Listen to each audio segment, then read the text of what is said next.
یہ بات بھی سنیں کہ آج مسجد اقصی رو رو کر کسی صلاح الدین ایوبی کی منتظر ہے، اور فلسطین کے بچے مسلم حکمرانوں کی طرف دیکھ رہے ہیں کہ کون ہے کہ جو ہماری مدد کو پہنچے۔ جو اہل فلسطین کے حالات ہیں اور جو کچھ وہاں پر قیامت صغریٰ برپا ہے، گنبد خضرا کے اندر ہمارے آقا صلی اللہ علیہ وسلم بھی غم زدہ ہے اور امت کے حکمرانوں کی طرف دیکھ رہے ہیں کہ یہ اتنے بڑے بغیرت اور بزدل ہو چکے ہیں کہ ادھر مسلمانوں کی بیٹیوں کی یہودی تلاشیاں لے دیواروں کے ساتھ لگا کر، اور چادر اور چار دیواری کو پامال ہوتا ہوا بھی دیکھ رہے ہیں، اور مسلمانوں کے نہ مال محفوظ نہ گھر محفوظ، اور یہ سب کچھ اپنی آنکھوں سے دیکھیں تو کس منہ سے قیامت کے دن رسول کریم صلی اللہ علیہ وسلم سے شفاعت کی بھیک مانگیں گے؟ محشر کا دن ہوگا اور اہل فلسطین کے ہاتھ ہوں گے اور ان کے گریبان ہوں گے۔ آج 2023 میں پاکستانی وزیر اعظم انوار الحق کاکڑ نے کہا کہ فلسطین کا جو مسئلہ ہے دو ریاستی حل سے حل کیا جا سکتا ہے، اور کہا کہ قائد اعظم سے اختلاف کوئی کفر نہیں۔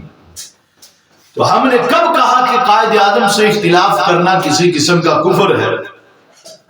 قائد اعظم نے جو الفاظ کہے تھے کہ اسرائیل ایک ناجائز ریاست ہے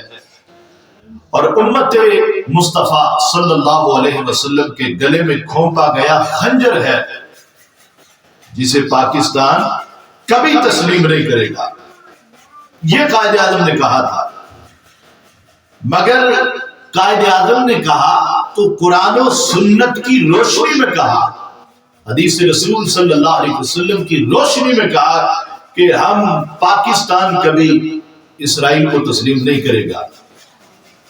اور ہمارے وزیر اعظم نے اگر قرآن پڑھنا تو دور کی بات ہے، سونگا بھی ہوتا تو یہ کبھی ایسی بات نہ کرتا۔ قائد اعظم نے اس لیے کہا کہ جب ہمارے آقا صلی اللہ علیہ وسلم نے یہودیوں کو مدینہ پاک سے نکالا، بنو قریظہ کے اندر ان کو دھول چٹائی، خیبر میں ان کو رسوا کیا، اور حضرت عمر نے بھی پھر ان کو بعد میں نکالا، جن کو اللہ نے ذلیل کہا، جن کو ہمارے آقا علیہ السلام نے صحابہ نے تسلیم نہیں کیا، تو پاکستان کیسے تسلیم کر سکتا ہے؟ اسی لیے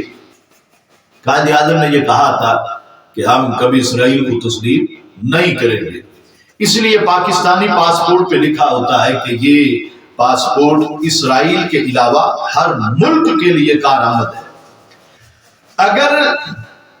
ہم نے تسلیم کر لیا تو پاسپورٹ سے یہ الفاظ بھی یقیناً مٹ جائیں گے، اور اگر پاکستان نے تسلیم کیا کہ عرب تو پھر پہلے ہی لیٹے ہوئے ہیں، بےتاب ہیں اسرائیل کو تسلیم کرنے کے لیے، پھر دیکھیں بمباری وہاں پر ہو، بچے وہاں پر شہید ہو، جوانیاں وہاں پر شہید ہو، اور وہ سب کچھ لٹا کر بھی تسلیم کرنے کے لیے تیار نہیں ہے، کفر کے سامنے ڈٹے ہوئے ہیں۔ مگر یہاں ان کو پیچس لگے ہیں اسرائیل کو تسلیم کرنے کے لیے کہ دو ریاستی حل سے مسئلہ فلسطین حل کیا جا سکتا ہے۔ ہر بات کے پیچھے کوئی نہ کوئی بات ہوتی ہے، مقصد ہوتا ہے، تو اس بات کے پیچھے بھی آئی ایم ایف ہے، اور آئی ایم ایف جو سارے تقریباً یہودیوں کا ہے، اور یہودی کب یہ چاہیں گے کہ اسرائیل کو تسلیم نہ کیا جائے؟ جب وہاں سے قرضہ لیا جاتا ہے تو اس کی شرائط ہوتی ہے کہ جب بھی ان کو موقع ملا ناموس رسالت کے قانون کو ختم کریں گے، مرزائیوں کو پارلیمنٹ کے اندر لائیں گے، جہاد کو دہشت گردی قرار دیں گے، اور جہاں جہاں مسلمانوں پر کفر مسلط ہے اس بارے میں بات نہیں کریں گے، ٹرانسجینڈر کے قانون کو پاس کریں گے، میرا جسم میری مرضی کے قانون کو پاس کریں گے۔ وہ آئی ایم ایف اس قدر شرائطیں لگاتا ہے جس میں ہمارے عقیدے پر، دین پر، نظریات پہ ڈاکہ ہے، اور ان میں ایک شرط اسرائیل کو تسلیم کرنا بھی ہے، مگر رب کعبہ کی قسم اہل فلسطین مر جائیں گے، اپنا بال بچہ سب کچھ قربان کر دیں گے، اپنی نسل بیت المقدس پہ وار دیں گے، مگر وہ کبھی اسرائیل کو تسلیم نہیں کریں گے۔ اور ایسے مشوروں کو وہ اللہ کے فضل سے جوتے کی نوک پہ رکھتے ہیں،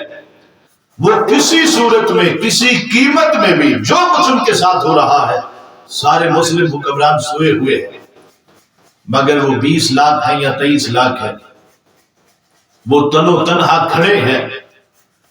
جو کچھ ان کے ساتھ ہو رہا ہے، کوئی معاہدہ ہی کر لیتے کہ ہمارا کوئی ساتھ نہیں دے رہا، چلو کوئی معاہدہ کر لے، آرام سے زندگی کو گزارے، مگر ہو ہی نہیں سکتا، سوال ہی پیدا نہیں ہوتا۔ وہ مر جائیں گے، کبھی باطل کے سامنے نہیں جھکیں گے، یہودیت کو قبول نہیں کریں گے۔ اور یہ گارنٹی ان کو اللہ کے نبی صلی اللہ علیہ وسلم نے عطا فرمائی ہے، کوئی دیکھے یا نہ دیکھے، کوئی مدد کرے یا نہ کرے، رسول کریم صلی اللہ علیہ وسلم کی نظر رحمت جو ان کو دیکھ رہی ہے۔